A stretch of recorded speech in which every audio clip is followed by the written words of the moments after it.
Pues buen día a todos. Qué bendición estar en la casa de Dios y hoy quiero compartir un mensaje. Hoy vamos a estar estudiando un versículo de la Biblia, un versículo. Así que si usted se lleva un versículo, gloria a Dios. Si se lleva todos los demás que vamos a referenciar, pues más gloria a Dios. Pero hoy vamos a estar abundando en un versículo y es 1 de Pedro 5:8. Así que si trae su Biblia, levante la mano, trae su Biblia, saque su Biblia. Si el de un lado no trae su Biblia, dígale, trae Biblia, trae tu Biblia. Saque su Biblia, 1 de Pedro 5:8, vamos a leerlo. Dice, sed sobrios, 1 de Pedro 5:8, también lo tienen en pantallas. Dice, sed sobrios y velad, porque vuestro adversario el diablo, como león rugiente, anda buscando a quien devorar. Acompáñame a orar. Señor, gracias por esta mañana y por esta palabra que hoy pones delante de nosotros. Oramos que hoy, Señor, tu Espíritu Santo use esta palabra para tocar nuestros corazones, nuestro entendimiento, Señor, y avivar en nosotros ese amor y ese deseo por vivir una intimidad más profunda contigo. En el nombre de Jesús, amén. Amén. 1 Pedro 5:8 está dentro de la carta de la primera carta del apóstol Pedro y usted lo puede encontrar por ahí en su Biblia. Quiero, antes de empezar a desarrollar un poquito más este versículo, vamos a ver un poquito del contexto de esta carta. Es una carta muy, muy bonita porque esta carta fue escrita a los cristianos judíos que sufrían persecución por causa de su fe y les escribió con dos objetivos: para consolarlos con la esperanza de la vida eterna y para exhortarlos a seguir viviendo una vida santa. Fíjese nada más, ¿quién de nosotros, levante su mano, si ha experimentado tribulación o problemas, no sé, para no irme tan lejos, el último mes? Levante su mano. Creo que todos, ¿no? O sea, y si dijéramos la última quincena, ahí la dejaríamos, la última semana, tal vez hasta ahí la dejaríamos, ¿no? Pero este día queremos entrar en este versículo, pero le digo, esta carta, primera carta del apóstol Pedro, fue escrita a la iglesia, a los cristianos judíos que sufrían persecución por causa de su fe. Tal vez nosotros no estamos sufriendo persecución por causa de la fe, pero estamos sufriendo tribulación. Y los cristianos judíos de aquel tiempo, del primer siglo, estaban viviendo tribulación, estaban pasando por problemas, por situaciones difíciles. Y el apóstol Pedro les estaba escribiendo a ellos y les escribió, les repito, con dos objetivos. El primero de ellos es consolarlos en medio de la tribulación con la esperanza de la vida eterna. En medio de la tribulación, iglesia, donde encontramos verdadero consuelo es en la esperanza que tenemos en Cristo. Ahí es donde podemos encontrar consuelo. Y la segunda es que los animaba, exhortaba a seguir viviendo una vida santa. A seguir viviendo una vida santa. Y este es uno de los objetivos de las tribulaciones y de los tiempos difíciles en nuestras vidas, que nos esforcemos por seguir viviendo una vida santa en medio de la tribulación. Al sufrir, debemos recordar que Cristo es nuestra esperanza. Cuando estamos en medio del momento más difícil, lo único que podemos y que debemos nosotros recordar es que Cristo es nuestra esperanza. Es Él, el único que tiene esperanzas para nosotros. De hecho, el mismo apóstol Pedro, podemos encontrar uno de los evangelios que cuando Jesús está hablando con ellos, Él le dice, Señor, ¿a quién iremos si solamente tú tienes palabras de vida eterna? Es solamente en Cristo que nosotros tenemos nuestra esperanza en medio del sufrimiento. Y también Cristo es nuestro ejemplo de cómo permanecer fiel en el sufrimiento. Cristo es nuestro ejemplo de cómo permanecer fieles en medio del sufrimiento. Así que si hoy alguien de ustedes, alguno de nosotros está pasando por tribulación, por sufrimiento, hay dos cosas que Dios quiere recordarnos para iniciar este día. Que nuestra esperanza es Cristo, no que la situación mejore. Nuestra esperanza es Cristo. Si la situación no mejora, nuestra esperanza sigue siendo Cristo. Si la situación mejora, nuestra esperanza sigue siendo Cristo. Así cuando nosotros estamos enfocados en Él, no importa la situación, estamos enfocados en Cristo y Él es nuestra esperanza. ¿Y cómo mantenemos esa esperanza? Siguiendo el ejemplo de Cristo, quien teniendo por sumo gozo no consideró lo que estaba viviendo, sino que se aferró a lo que Dios el Padre había prometido. Aferrémonos esta mañana a esas promesas, a las promesas de Dios, a lo que Dios ha prometido en su palabra. Primera de Pedro 5:8. Ok, ya vemos qué es el contexto de la carta del apóstol Pedro. Todo el contexto. Pero ahora vamos a ver a quién escribe estas instrucciones el apóstol Pedro. Fíjese, vamos a ir al versículo 1 del capítulo 5. Yo lo voy a leer, si lo tiene usted puede seguirme con la lectura. Pero dice el versículo 1: ruego a los ancianos que están entre vosotros, yo anciano también con ellos y testigo de los padecimientos de Cristo, que soy también participante de la gloria que será revelada. En los primeros cuatro capítulos de la carta, el apóstol está animando a la iglesia y exhortándolos. Pero en el capítulo 5 deja algunas instrucciones finales. Y esto está muy bonito, porque estas instrucciones, ¿a quién se las está dejando? Dice el versículo 1 que se las deja a los ancianos. Los ancianos, dentro del contexto de la iglesia, son hombres sabios, son hombres entendidos, son hombres que pueden llevar grande responsabilidad, pero que al mismo tiempo tienen vidas ejemplares. Y fíjese qué bonito, porque aquí Pedro, cuando se está dirigiendo a ellos para cerrar su carta y para animarlos, les dice: ruego a los ancianos que están entre vosotros, yo anciano con ellos. Pedro aquí no les está hablando desde la posición del apóstol Pedro. Está diciendo: yo soy como ustedes, soy un anciano juntamente con ustedes y quiero animarles a esto. ¿A qué es lo que les está animando? Y luego, antes de animarlos, dice: yo que también soy participante de los padecimientos y de la gloria que ha de ser revelada. Y luego les dice: apacenten a la grey. En el versículo 2 les dice: apacenten a la grey de Dios que está entre vosotros. Así como Cristo mismo le había dicho a él, no sé si usted se acuerda, en la restitución de Pedro. Si no, búsquelo, al ratito le puedo dar la cita exacta porque no la tengo ahorita. Pero cuando Pedro, usted se acuerda, Pedro negó a Jesús. ¿Alguien recuerda que Pedro negó a Jesús? Bueno, en los últimos días de Jesús, justo cuando fue aprehendido y que iba a ser crucificado, lo llevaron a Jesús ante el sumo sacerdote y Pedro, todos los demás apóstoles corrieron despavoridos, se fueron, pero Pedro ahí fue siguiéndolo, lo andaba buscando y llegó hasta donde lo tenían. Pedro se metió al patio y ahí estaba con la gente, pero estaba tratando de estar alerta de lo que estaba pasando. Cuando Pedro está ahí, llega alguien de la gente que estaba ahí alrededor y le dice: hey, tú eres uno de ellos. Y Pedro: no, ¿cómo crees? No minutos, ¿verdad? Pero horas antes, días antes tal vez, Jesús le había dicho que lo iba a negar. Pedro, tú no me negarás 3 veces antes de que cante el gallo. Y ahí está Pedro. Pedro está atento a todo lo que está pasando. Le dicen: oye Pedro, tú eres uno de ellos. Tú eres uno de los que andaba con Jesús. Y Pedro dice: no, 3 veces lo dice, canta el gallo. Y ya, nada más quería recordar esa historia. Pero Pedro, después de que Cristo resucita y después de que Cristo viene, se presenta ante ellos con su cuerpo resucitado, restituye a Pedro. Y a Pedro le da este mandamiento, le dice: apacienta a mis ovejas. Cristo le pregunta a Pedro, le dice: Pedro, ¿me amas? Y Pedro le dice: sí, Señor, tú sabes que te quiero.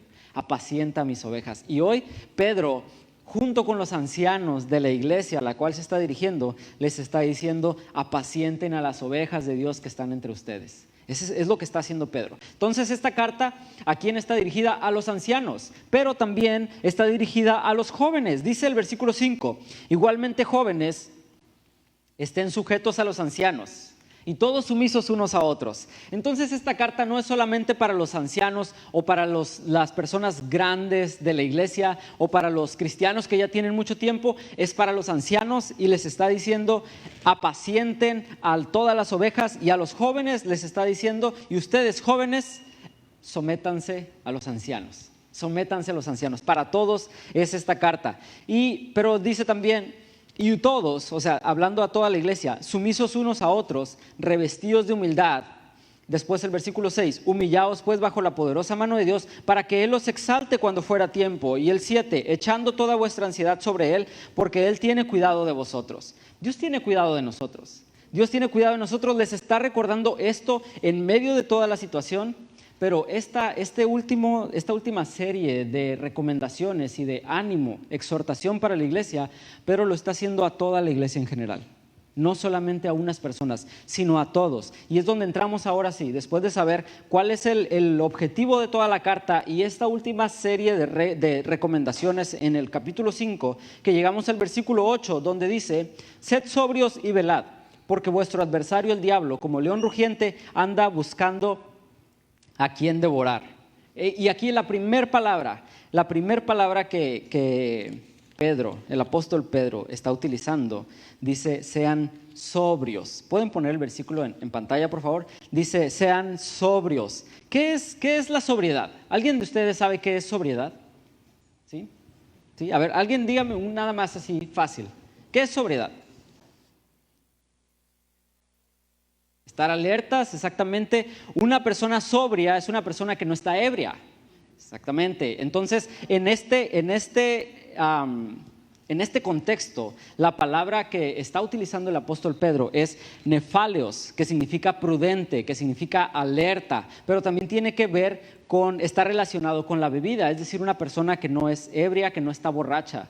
¿Por qué está diciendo el apóstol Pedro sean sobrios? ¿Acaso habría problemas de alcohol en la iglesia en ese tiempo? No sabemos. Tal vez había unos que les gustaba echarse sus copitas. No vamos a hablar de eso hoy, pero lo que el apóstol Pedro está diciendo: sean sobrios y velen. La sobriedad se considera una de las virtudes más importantes en la iglesia de los últimos tiempos. La sobriedad espiritual permite que cualquier persona pueda vivir teniendo muy claro qué es necesario y qué es vano.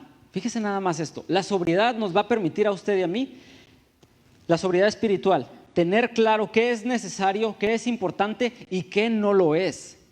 ¿Cómo es? Vamos a relacionarlo un poquito más a la vida natural o a lo que podemos ver en algunos escenarios de la vida normal. ¿Cómo es una persona ebria? A ver, díganme adjetivos de una persona ebria. ¿Cómo es? ¿Cómo se comporta una persona ebria? Imprudente, sí, muy bien. ¿De qué otra manera? Necios, desobligados. ¿Qué más? ¿Cómo? Groseros, desinhibidos, desobedientes. Y seguimos, ¿no? Podemos seguir. Sáquelo, porque podemos seguir con esto. Pero fíjese, ¿cómo es un borracho? Es una persona que no puede mantenerse en pie. Andan bailando nomás, ¿no? Escandalosos también. ¿Me está diciendo a mí, hermano? ¿O está diciendo? No, no es cierto. Escandalosos, no pueden mantenerse en pie, son necios, todos los adjetivos que ustedes hablan cosas sin sentido, pierden todo sentido común, etcétera, etcétera, etcétera. Es una persona ebria, y lo dijimos porque vemos personas ebrias. Ahora sí lo trasladamos a un plano espiritual. Una persona que no es sobria espiritualmente, podemos llegar a ser de esa manera. Y aunque en nuestras vidas no haya una gota de alcohol, habemos muchos que podemos tener esos mismos adjetivos en nuestra vida cotidiana. ¿Por qué? Porque no somos sobrios, porque no vivimos una vida conforme a la voluntad de Dios en el poder del Espíritu Santo. La única manera de nosotros mantenernos sobrios es en intimidad con Dios. Y ahorita vamos a ver por qué es importante la sobriedad. Pero me encantó esta definición que encontré en un comentario bíblico y dice: la sobriedad se considera una de las virtudes más importante en la iglesia de los últimos tiempos. ¿Por qué es tan importante la sobriedad en los últimos tiempos? Porque es la única manera en la que nosotros vamos a estar atentos y apercibidos de lo que está ocurriendo y de lo que está por ocurrir, de que no vamos a andar bailando, tratando de mantenernos en pie. Alguien sobrio es alguien que está firme, alguien que está consciente, que tiene sus 5 sentidos y está en toda cabalidad en todo momento.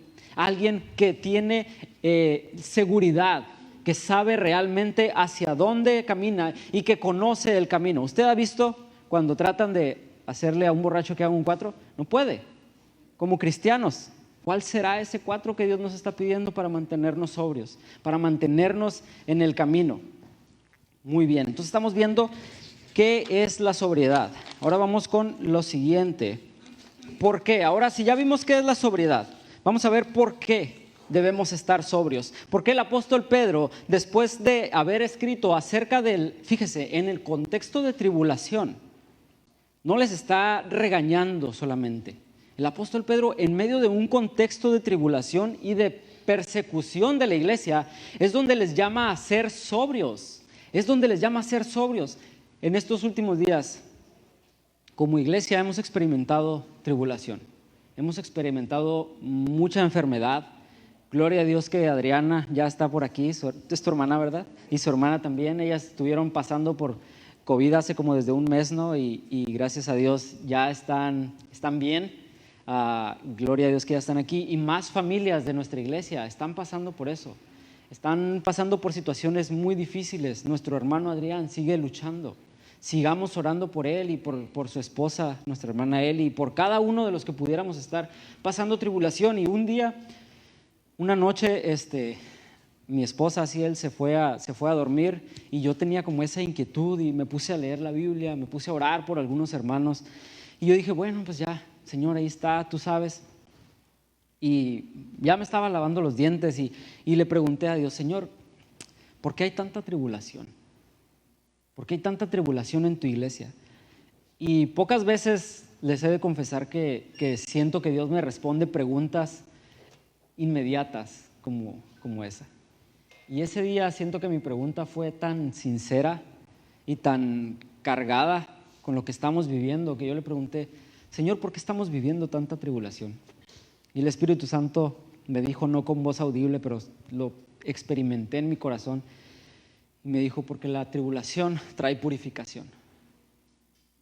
Dios no nos lleva a temporadas difíciles o temporadas de pruebas sin motivo. Él nos lleva para purificarnos cada vez más.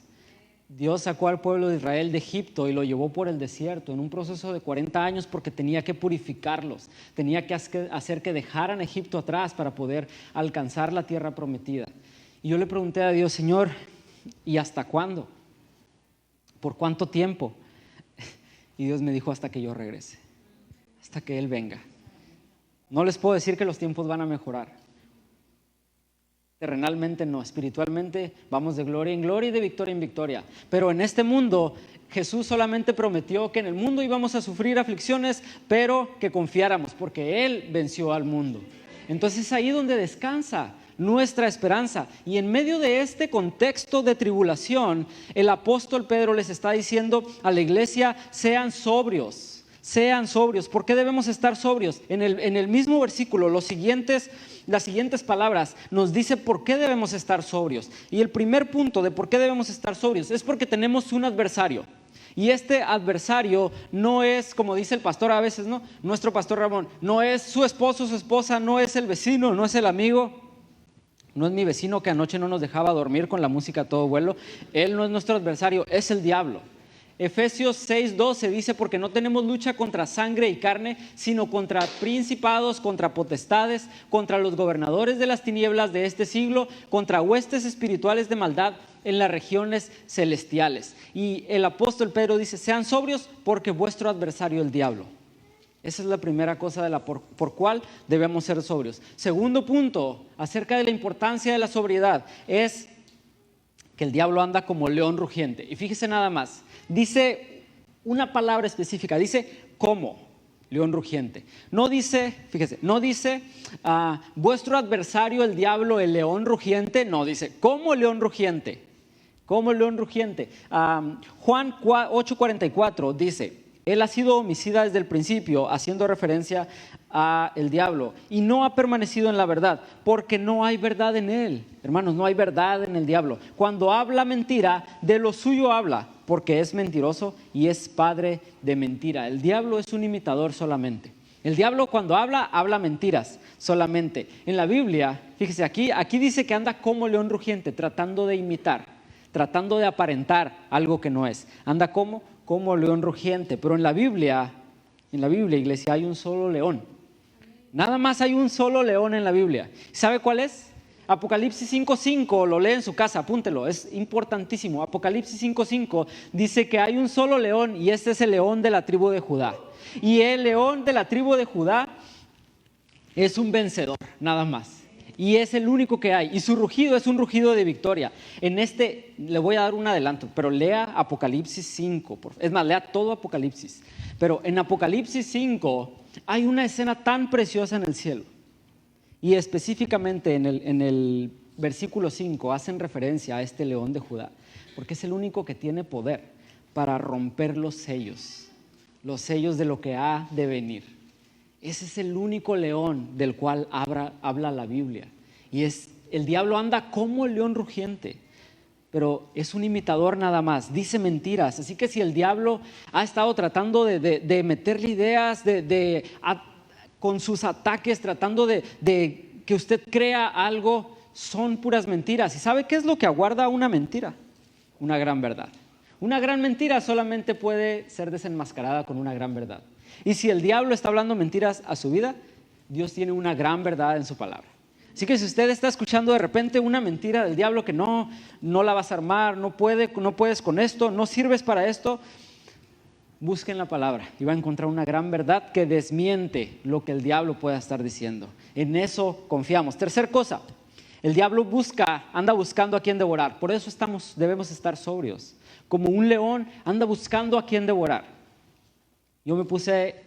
Me llamó mucho la atención esto, porque dije, bueno, si el diablo es un mentiroso, y aquí el apóstol nos está diciendo que el diablo anda como un león rugiente buscando a quien devorar. Para empezar, los leones, cuando están buscando a quien devorar, no rugen. El diablo, cuando ruge, nomás anda ahí queriendo llamar la atención. Pero ¿a qué voy con esto? En el punto número 3, anda buscando a quien devorar. Me puse a investigar un poquito cómo cazan los leones. ¿Alguien ha visto esos documentales de Discovery y Nat Geo? Ahí andan los leones, ¿no? Cazando. Ya cuando uno llega a cierta edad le gustan los documentales, ¿no? Ahí se clavan los documentales. No sé todavía a qué edad, a mí no me ha llegado todavía eso. ¿Cómo andan? ¿Cómo cazan los leones? Me puse a investigar, les digo, un poquito de zoología, biología, no sé qué sea. Pero lo primero que hace un león es que busca a su presa. Busca a sus presas y tienen dos características principales las presas de un león. La primera de ellas es que son presas débiles o presas heridas. Busca a los débiles. El diablo busca a los débiles, fíjese. El apóstol Pedro dice, sean sobrios, porque el diablo anda buscando a quien devorar. ¿Cómo es una característica de esas presas que el león anda buscando? Presas débiles, presas heridas. ¿Por qué débiles?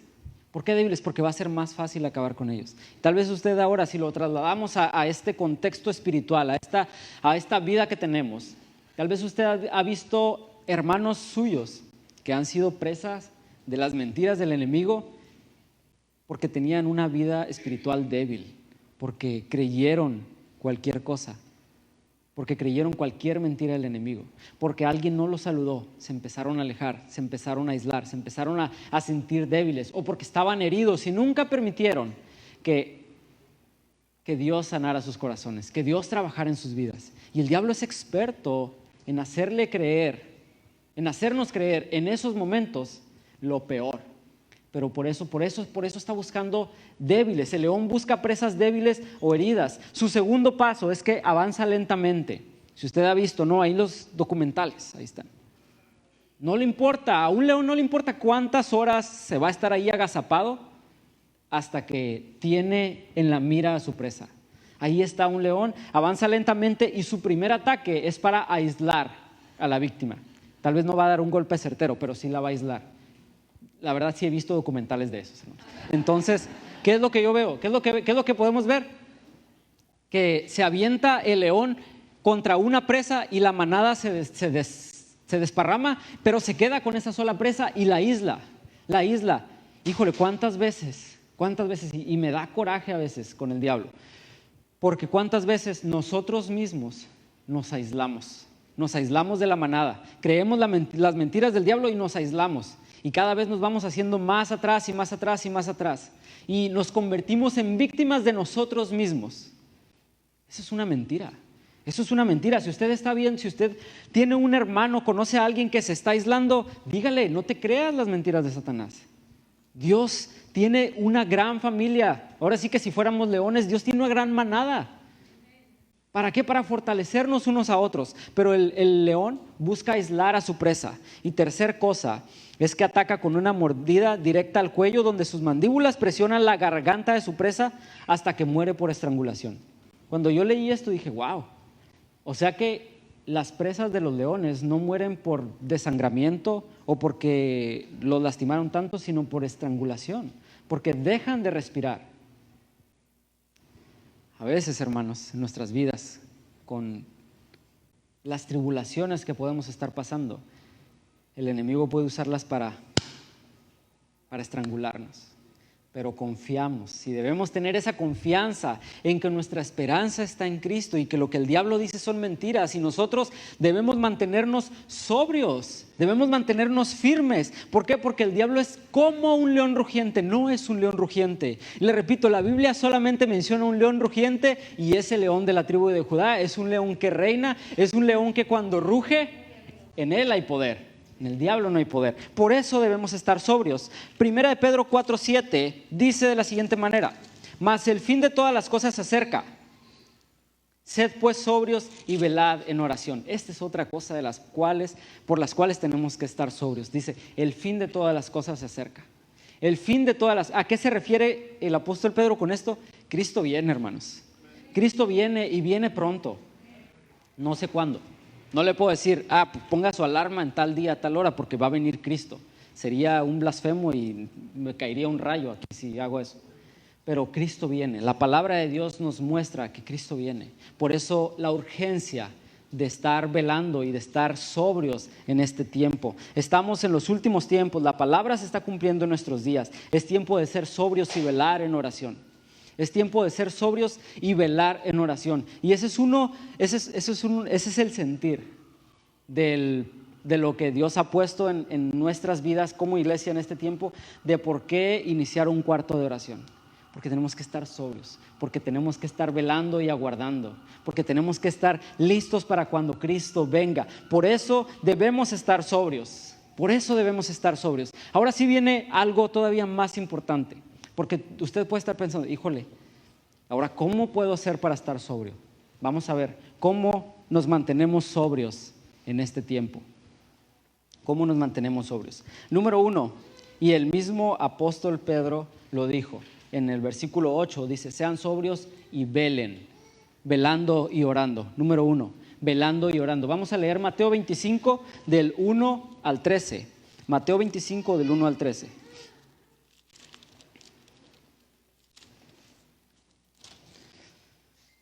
Mateo 25, versículo 1 dice, entonces el reino de los cielos será semejante a 10 vírgenes que tomando sus lámparas salieron a recibir al esposo.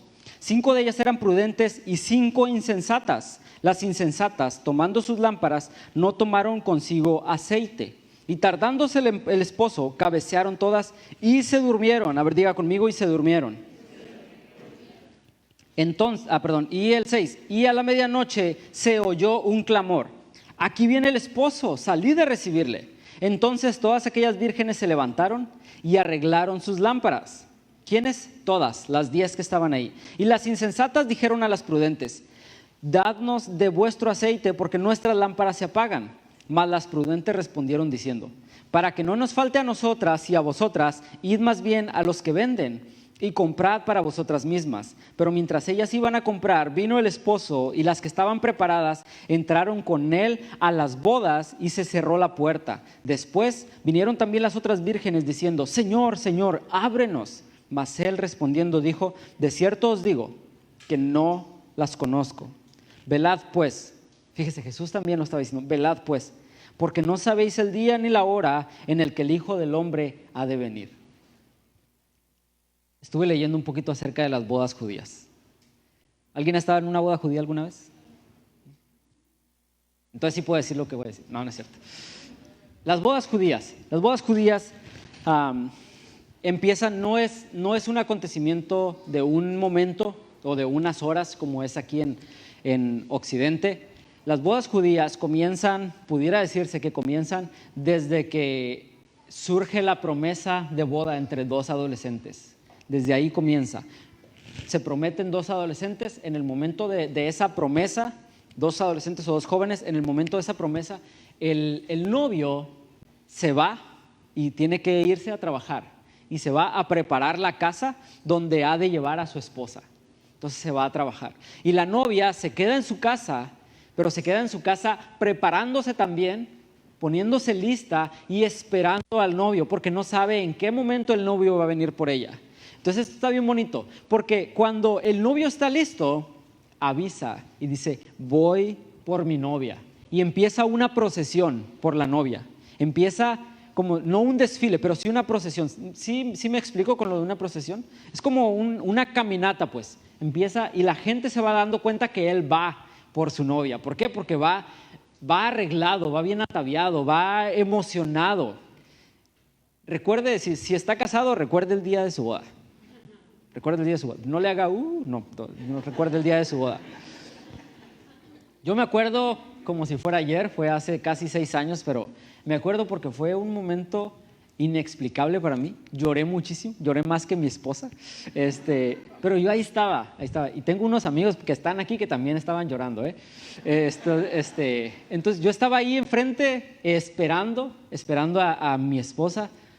Y antes de verla, yo ya estaba así, con un nudo aquí, ¿no? Y cuando la vi ya entrar al pasillo ahí donde iba a entrar, yo no estaba escuchando nada ese día, gracias a Dios no estaba escuchando porque había un violín que tocaba horrible, pero yo estaba ahí viendo mi mirada, hermanos, mi mirada estaba concentrada en mi esposa solamente. Todo lo que pudiera estar pasando alrededor realmente no me importaba, y gloria a Dios porque no me importaba, pero yo estaba enfocado en mi esposa. Y cuando yo la vi, yo no pude contener lágrimas y la emoción tan grande de eso. Y cuando estaba leyendo esta historia, esta parábola de Jesús acerca de las 10 vírgenes y cómo iba a ser, cómo es esa procesión cuando viene el novio a recoger a su novia y todo lo que tiene que acontecer, yo me imaginé como si fuera yo el que estaba ahí. Y como si fuera yo el novio que tenía que llegar por mi novia y llevarla. Y cómo es en la tradición judía. Viene el esposo, imagina el cuadro, viene el esposo, viene contento, viene triunfante, viene bien ataviado, el día de una boda, hermanos, el novio es el más guapo y la novia es la más bonita y se acabó. Viene el novio resplandeciente y tiene que llegar a la casa de su novia. La recoge, llega por ella está lista también porque ha estado esperando ese día por mucho tiempo, está lista y la lleva consigo e inician una procesión. ¿A dónde? A la casa del novio, donde han de celebrar la boda. Ahí es en la casa del novio donde celebran la boda y de ahí sigue la fiesta. ¿Qué es lo que Jesús estaba hablando acerca de esto? Está hablando acerca de su segunda venida. Está hablando acerca de cómo Él va a venir. Dice, el reino de los cielos será semejante a 10 vírgenes. La venida de Jesús va a ser semejante a esto. Un novio preparado que está trabajando, que tiene lista una casa, va a venir por su novia, por la iglesia. La iglesia tiene que estar lista y va a tomar a su novia y la va a llevar en una procesión. ¿A dónde? A la casa que Él ha preparado para celebrar las bodas. La Biblia lo llama las bodas del Cordero, pero tiene que llegar y tiene que encontrar una iglesia lista. Y aquí, ¿qué es lo que nos muestra la Biblia? ¿Qué es lo que nos muestra Jesús en esta parábola? Que había 10 vírgenes, había 10 que estaban esperando. No se le olvide que eran 10. Y voy a dejar las manos así para que no se nos olvide.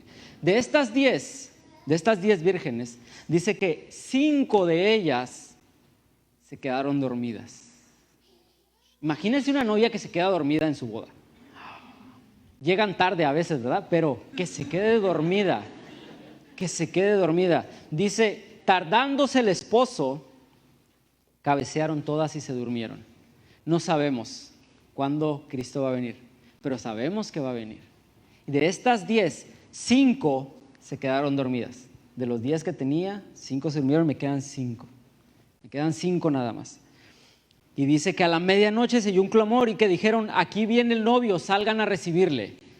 Ese aquí viene el novio quiere decir no que ya está, sino que venía en su procesión, que venía en camino. Y estas 5 que se quedaron dormidas se despertaron así como, híjole, ya viene el novio, vamos a preparar todo. Y dice, y entonces todas aquellas, las 5 dormidas y las 5 despiertas, se levantaron y arreglaron sus lámparas. Todas tenían lámparas.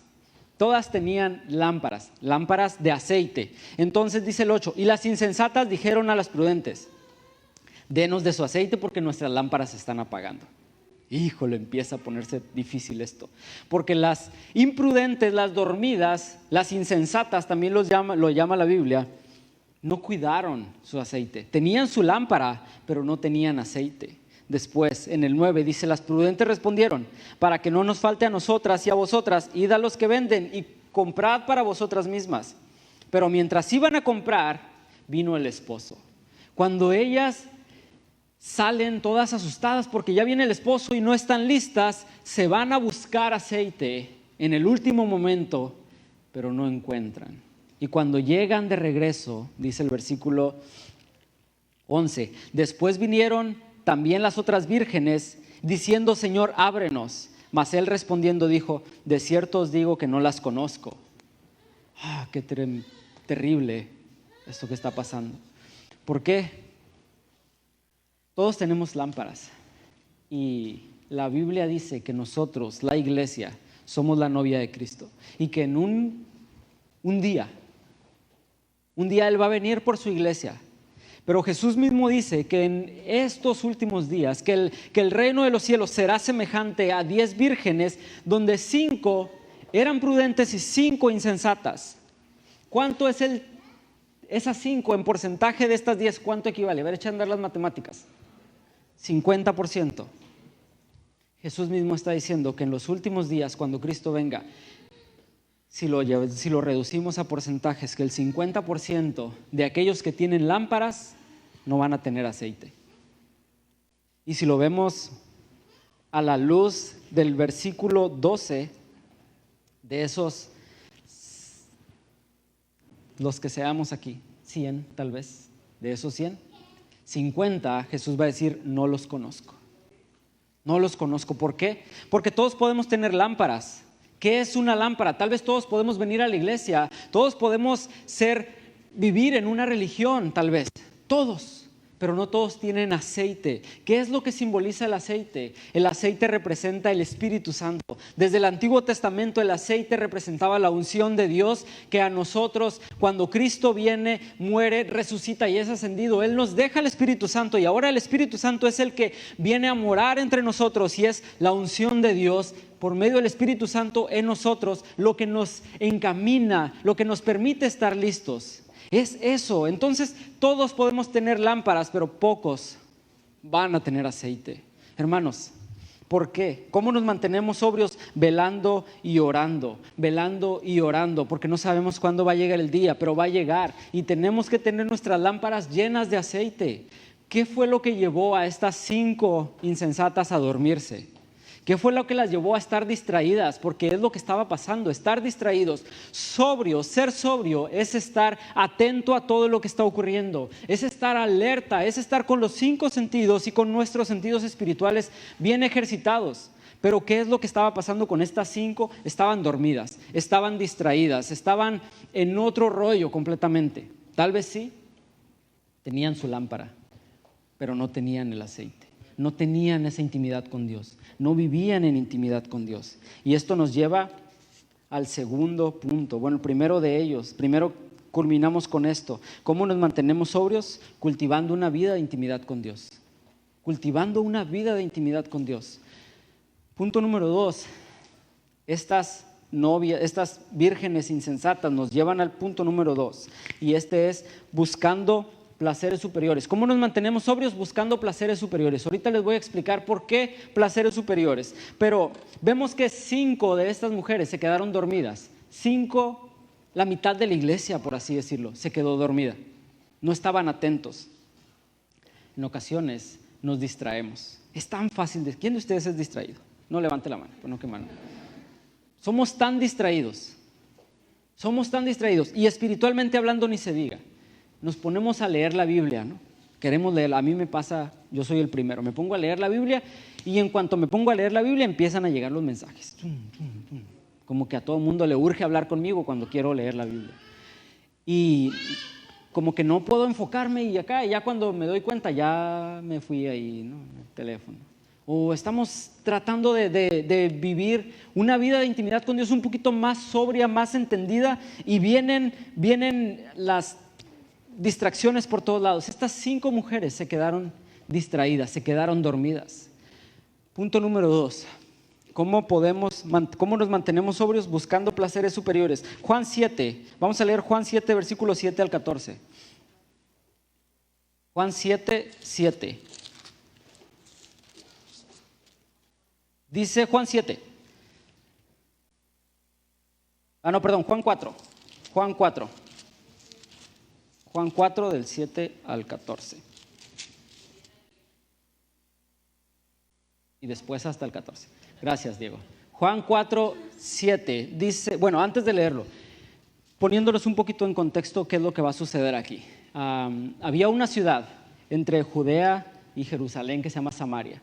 Y entonces los samaritanos era un pueblo que tenía cierta discordia con el pueblo de Israel, con los judíos. Los judíos no convivían con los samaritanos. ¿Por qué? Pues le invito a leer todo el Evangelio de Juan para que sepa. Entonces no convivían, pero aquí Jesús está pasando de camino a Jerusalén y tiene que pasar por Samaria. Entonces Jesús no tenía discordia con nadie. Jesús vino a traer paz y Jesús estaba en ese lugar. Jesús tuvo que pasar por ahí. Versículo 7 dice, vino una mujer de Samaria a sacar agua y Jesús le dijo, dame de beber. Llegaron a este pueblo, a Samaria. Jesús mandó a sus discípulos a comprar comida, pero él se quedó ahí en un pozo a descansar un rato. Pero viene esta mujer, dice, Jesús le dijo, viene esta mujer a sacar agua y Jesús le dijo, dame de beber, pues sus discípulos habían ido a la ciudad a comprar de comer.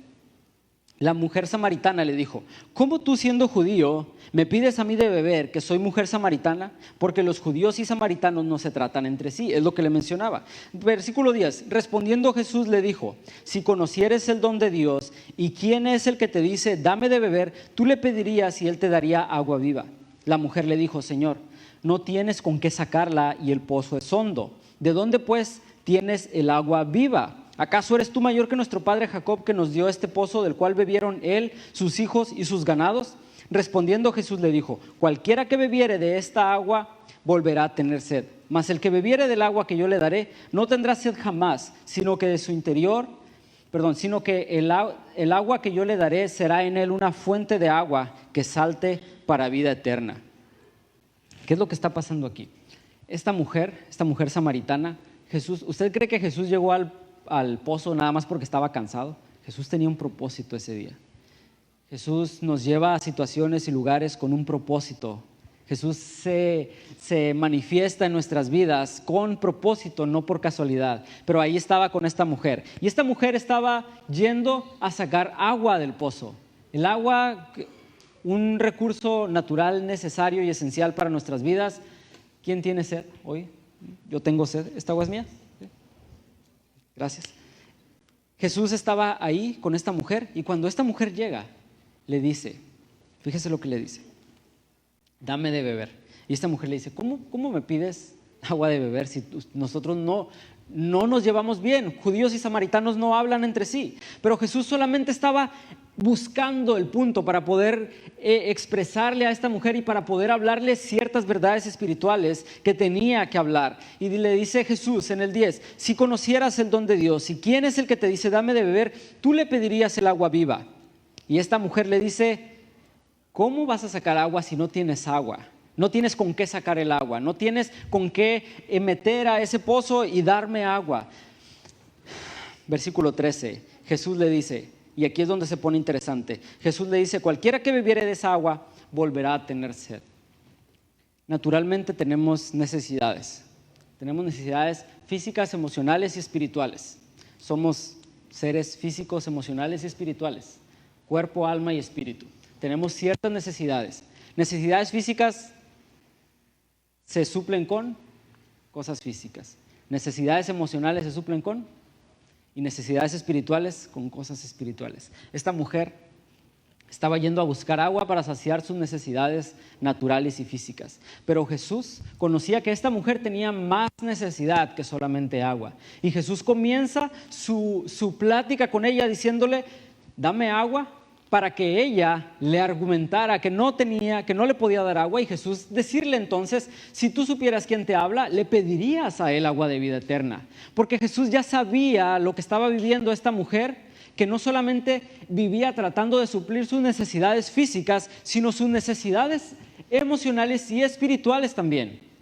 Esta mujer vivía tratando de satisfacer sus necesidades emocionales también. Entonces, cuando Jesús le dice: cualquiera que bebiere de esta agua volverá a tener sed. Fíjese, ahí va, ya mero llegamos. No se desespere. Cuando Jesús le dice: cualquiera que tomara de esta agua volverá a tener sed, mas el que bebiera del agua que yo le daré no tendrá sed jamás. Y cuando esta mujer escucha, dice: bueno, me conviene. Me conviene porque no voy a volver a tener que venir a este pozo a sacar agua, sino que, y luego le dice: pues Señor, dame de esa agua para que no tenga sed yo, ni venga aquí a sacarla. Bueno, está bien, me conviene. Pero Jesús le dice: ve y llama a tu marido. El versículo 16, no está ahí, pero usted apúntelo. Versículo 16, le dice: ve y llama a tu marido. Y ahí se empieza a poner complicada la cosa para la mujer. Porque a veces llegamos a Cristo a buscar cosas temporales, a buscar una solución temporal a nuestra situación. A veces nos acercamos a Dios buscando algo, una solución temporal, algo que nos satisfaga en el momento. Y esta mujer decía: yo todo el tiempo tengo sed, dame esa agua para que no vuelva a tener sed. Pero Jesús le dice: ve, llama a tu marido. Y la mujer responde: no tengo marido. Y Jesús le dice: bien has dicho, porque el que vive contigo, dice, porque 5 maridos has tenido y el que ahora tienes no es tu marido. En esto has dicho la verdad. Y luego, ¿qué responde la mujer? Señor, me parece que tú eres profeta. Ya que le había dicho, ¿no?, todo lo que estaba viviendo. Señor, me parece que tú eres profeta. ¿A qué vamos con esto? Punto número 2, era buscando placeres superiores. ¿Cuántas veces en la vida vamos buscando pozo tras pozo, tratando de saciar esa sed en nuestras vidas?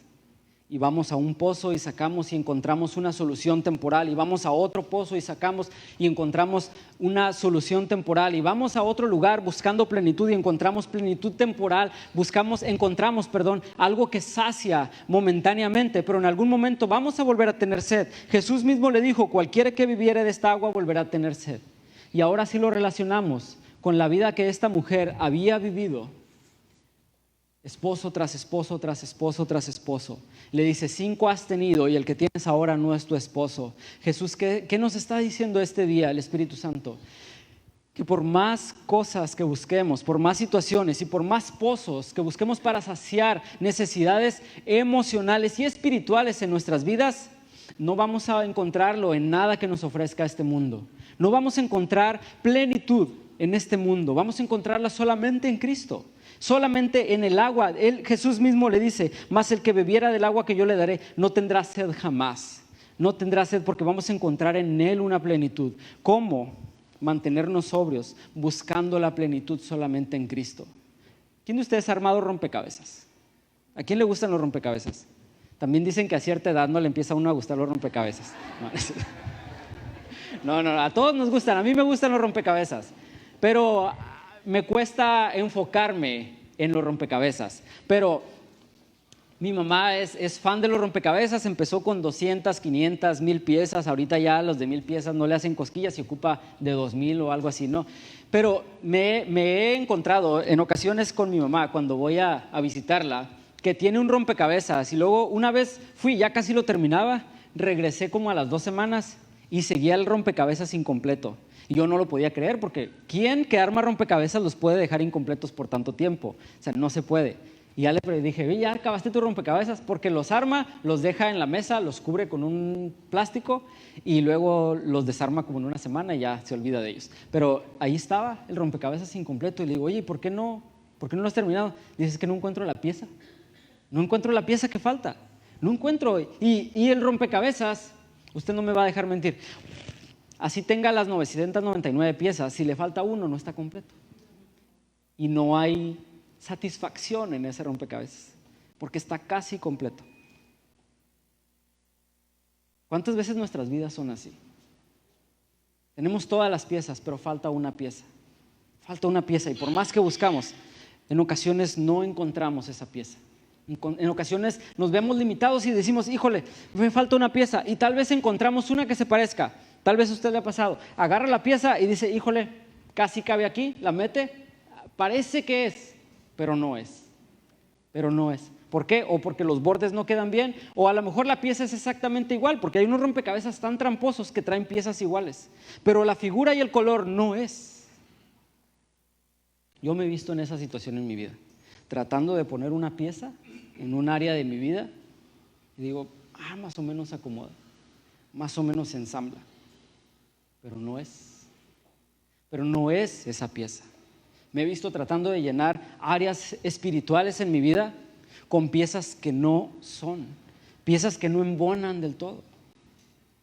Dios nos hizo a nosotros, hermanos, como una pieza, como un rompecabezas, una obra de arte tan hermosa. Tal vez ya completamos las orillas, es más, tal vez ya completamos casi todo, pero nos falta una pieza, y esa pieza solamente tiene una forma, y esa forma es Cristo.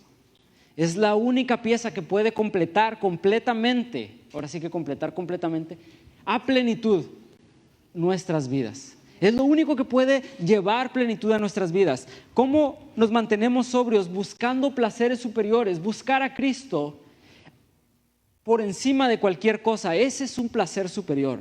Es saber que tal vez si estoy cansado después de tener una semana horrible en el trabajo, me relajo con una película, está bien, no es pecado, no es malo, pero si todo mi fin de semana se va en películas, si no busqué a Dios, si después de un día largo de trabajo y de estrés y de todo eso, me relajo con algo temporal, tal vez va a traer paz un rato, pero ¿qué tal que si busca a Cristo?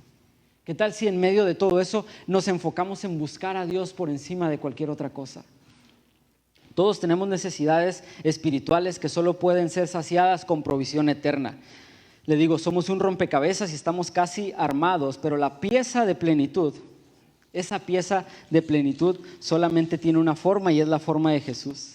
Y aunque a veces queremos embonarle piezas que parece que van a traer plenitud a nuestras vidas, pero no van a traer plenitud, porque solamente Cristo trae plenitud. Hay placeres inferiores que sacian momentáneamente, pero solamente el agua de vida eterna que encontramos en Jesús nos sacia completamente. Solamente Cristo nos sacia completamente. Juan 7:37, este versículo me llena, me emociona tanto, porque dice de la siguiente manera. Juan 7:37. En el último día de la gran fiesta, Jesús se puso en pie y alzó la voz diciendo: si alguno tiene sed, venga a mí y beba.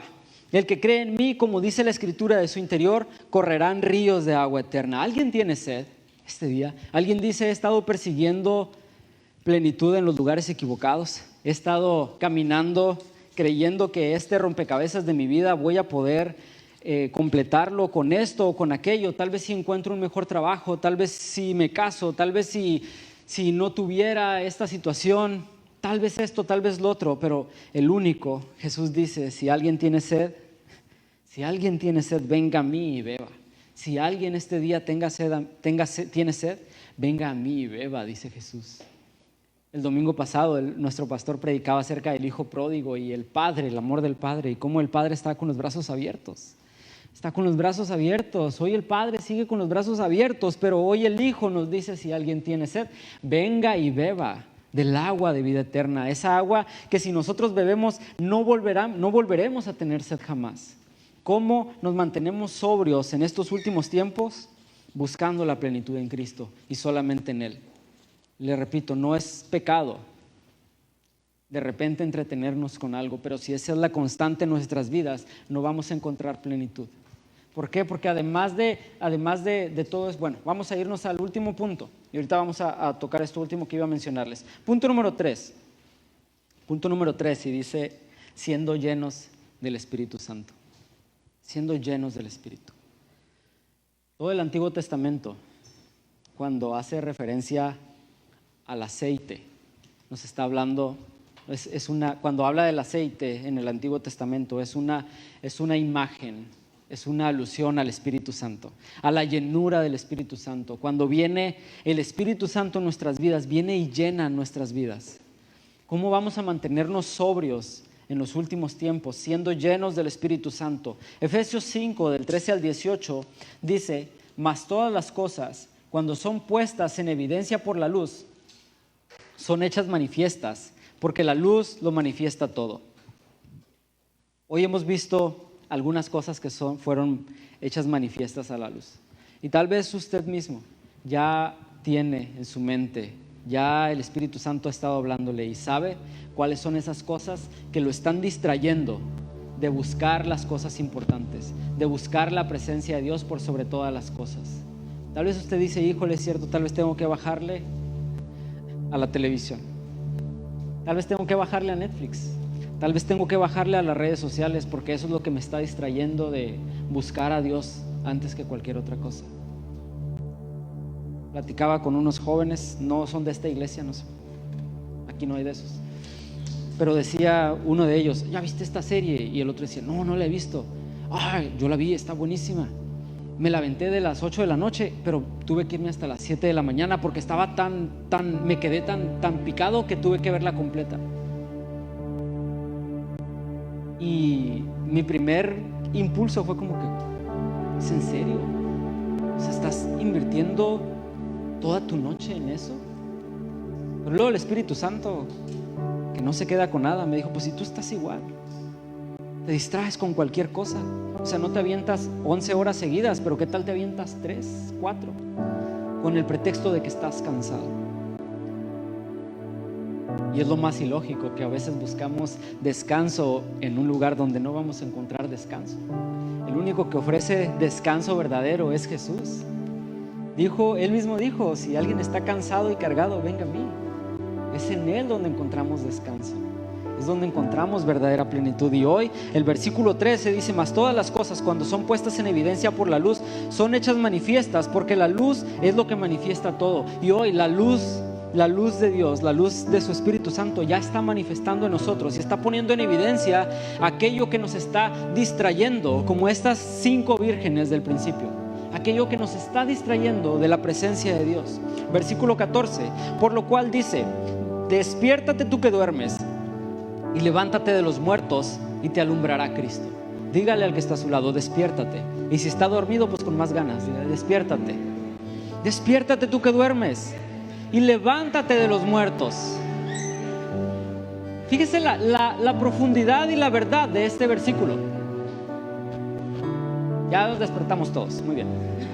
Dice este versículo: por lo cual dice: despiértate tú que duermes, y levántate de entre los muertos. Y aquí está la promesa más preciosa: y te alumbrará Cristo. Nosotros mismos no podemos alumbrarnos. Nosotros mismos, por más que nos esforcemos, no vamos a alumbrarnos en este mundo de tinieblas, hermanos. Y la cosa es que las tinieblas van a ser más densas cada día. Pero cuando nosotros nos levantamos, cuando nosotros estamos apercibidos y somos sobrios, como estas 5 vírgenes, vamos a tener nuestras lámparas llenas de aceite y vamos a estar listos para cuando Cristo venga. Y lo que más me gusta de este versículo es que dice: y te alumbrará Cristo. Es Él el que alumbra nuestras vidas. Tal vez hoy usted viene débil, herido, sintiendo que el diablo ya lo trae acechando y que ya va a acabar con usted. Es más, tal vez ya hasta tiene, mira, así, aquí, asfixiándole. Levántese hoy. Levántate tú que duermes, y hoy te alumbrará Cristo. Seguimos leyendo el versículo.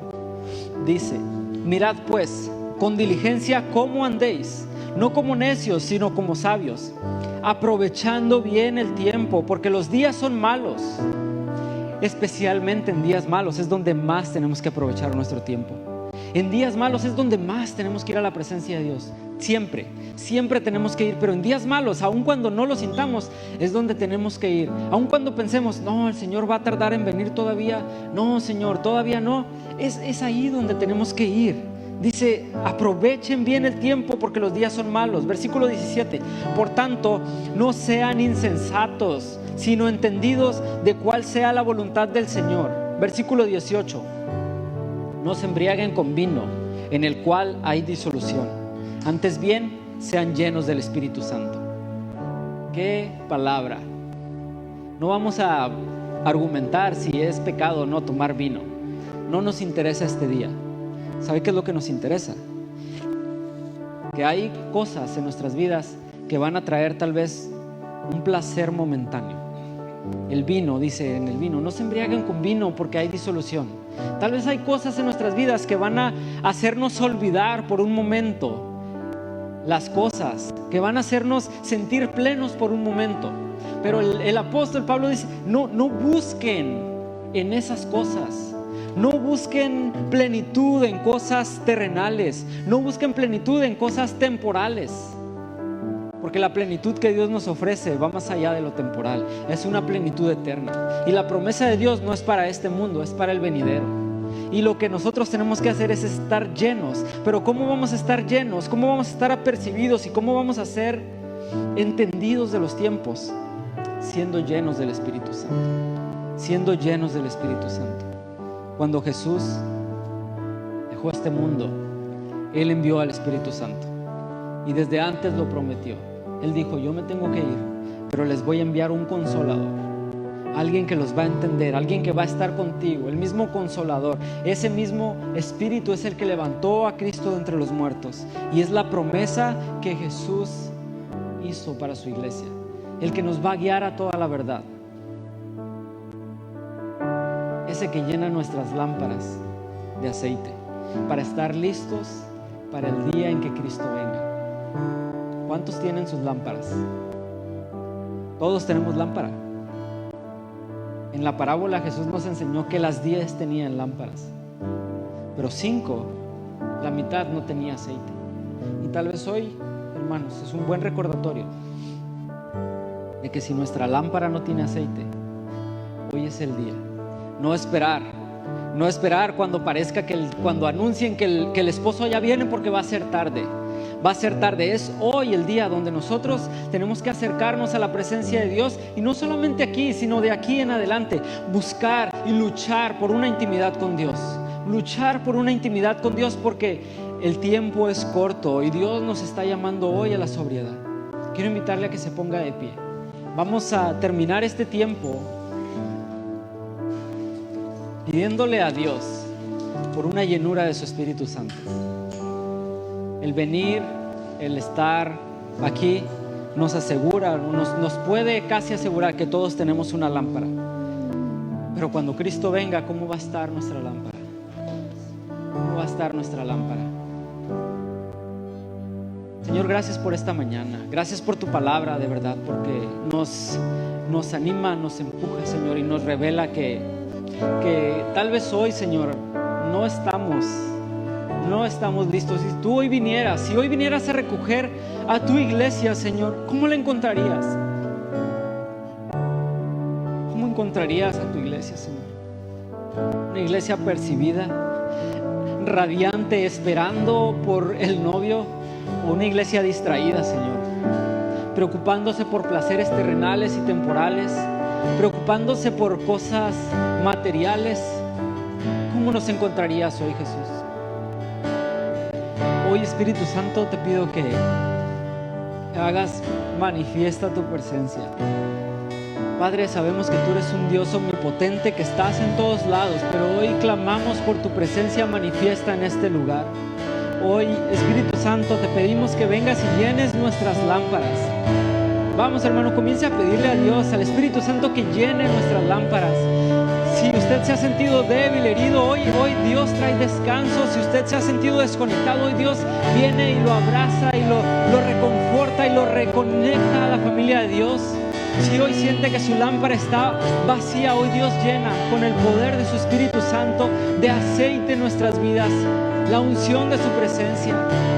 Espíritu Santo, ven en este lugar y llena nuestras vidas para que podamos ser sobrios, para que podamos estar firmes, para que podamos caminar en medio de este mundo de tinieblas, Señor.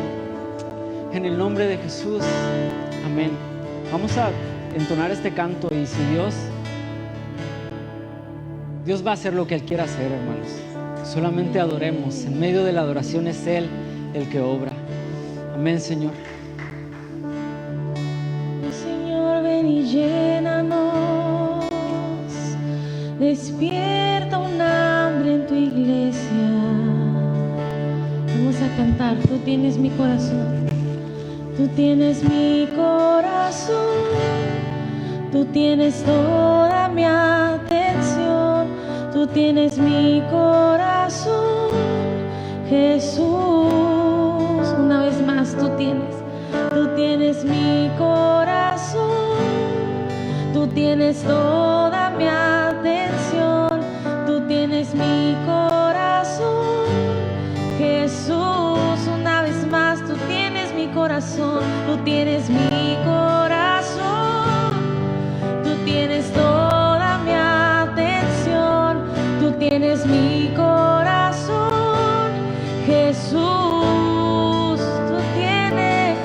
Tú tienes mi corazón, tú tienes toda mi atención, tú tienes mi corazón, Jesús. Vamos a cantar, quiero arder por ti, Jesús, ahora y para siempre. Quiero arder por ti, quiero arder por ti, Jesús, y que el fuego no se apague. Quiero arder por ti. Cantamos una vez más. Yo quiero arder por ti, Jesús, ahora y para siempre. Quiero arder por ti. Yo quiero arder por ti, Jesús, y que el fuego no se apague. Quiero arder por ti. Yo solo quiero verte a ti, solo quiero verte a ti, yo solo quiero verte a ti. Tú eres mi amado, yo solo quiero verte a ti, yo solo quiero verte a ti, yo solo quiero verte a ti. Amado de mi alma, eres el más hermoso, eres el más glorioso, eres el más hermoso, eres el más glorioso. Tú tienes mi corazón, tú tienes mi corazón, tú tienes toda mi atención, tú tienes mi corazón, Jesús. Ponemos nuestra mirada en Jesús. Tú tienes mi corazón, tú tienes toda mi atención, tú tienes mi corazón, Jesús. Quiero arder por ti, Jesús, ahora y para siempre. Quiero arder por ti, quiero arder. Yo quiero arder por ti, Jesús, y que el fuego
llamas encendidas, Dios, por medio de la comunión íntima que es a través de tu Espíritu Santo. Despierta hambre en nuestros corazones, Señor, en el nombre de Jesús, por intimidad por ti. Queremos ser una iglesia percibida en los tiempos, Señor. Queremos ser una iglesia que se mantiene alerta, una iglesia que está hambrienta y está desesperada por tu venida, que está ansiosa por ver esa procesión del novio llegar por su novia, Señor. Te anhelamos, Jesús. Anhelamos casarnos contigo, anhelamos las bodas del Cordero. Queremos estar ahí, Señor. Queremos estar ahí.